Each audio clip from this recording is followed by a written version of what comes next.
Gordon goes foreign.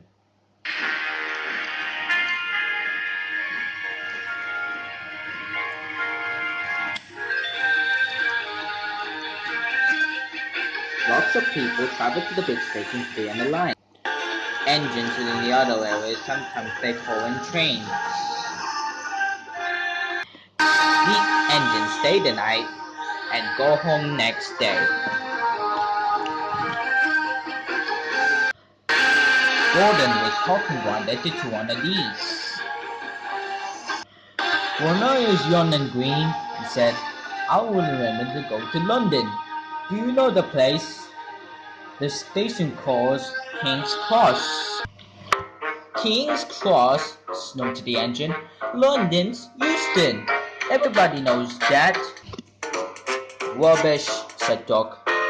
London's Paddington. I know. I worked there. They argued till went to sleep. They argued, then they woke up. They were still arguing when the other engine went away. Stupid thing, said Gordon crossly. I no patience. Stupid yourself, said Doc. London's Paddington. Paddington, you hear? Stop arguing, said James. You make me untired. You both agree on something one day. What's that? London's is not Houston, laughed James. Now shut up, I go to sleep. Gordon rode away, still grumbling. I saw his King's Cross.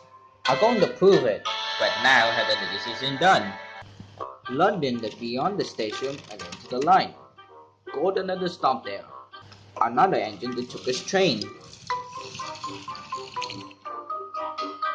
And I didn't stop, thought Gordon. I want to go to London. One day he ran right through the station. Another time he tried to start before the fireman could uncouple the coaches. He tried all sorts of tricks, but it was no good. His driver tricked him every time. Oh dear, he thought sadly, I'll never get there. One day he pulled the express to the station as usual. His fireman uncoupled the coaches. And then he waited for the siding and waited for us to go home. Gordon was upset. And then he could not couple the coaches and could not work. The coaches waited and waited at the platform when the engine did not come.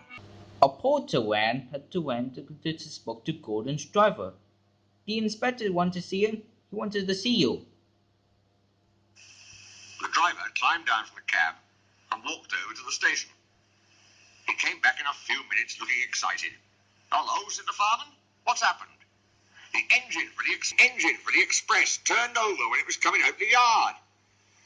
Anyone else can come in or out. They want us to take the train to London. I said we would if the Fat Controller agreed. They telephoned and he said we could do it. That. Fine, said the fireman. We'll show them what the Fat Controller's engines can do. Come on, said Gordon, let's go. He rolled quickly over the crossings and backed onto the train. Only a few minutes before the guard blew his whistle. Thought it was ages. Come on, he puffed to the coaches. Come on, come on, come on, come on. Slow and first, then faster and faster. Come on, come on, come on, come on. We're going to town, we're going to town. Gordon thought the London had been run away. We're going to town, we're going to town. Sang the coaches. Gordon thought the London was on their way. Never mind, he said. I'm good to way that will stretch my wheels. They're on the train. The train came away.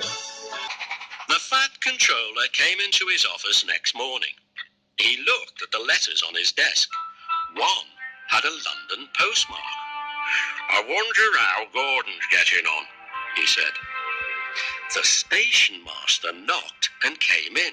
Excuse me, sir, have you seen the news? Not yet. Why? The Fat Controller took the newspaper. Good gracious me, he said. There's Gordon. Headlines too. Famous engine at London Station. Please call to control crowds. The Fat Controller read on, absorbed. Gordon returned next day. The Fat Controller spoke to his driver and farmer. I see you had a good welcome in London. We certainly did, sir. We signed autographs till our arms ached. And Gordon had his photograph taken from so many directions at once that he didn't know which way to look. Good, smiled the Fat Controller. Good, smiled the Fat Controller. I expect he enjoyed himself. Didn't you, Gordon? No, said I didn't. Why have I not? London's all wrong. He changed it.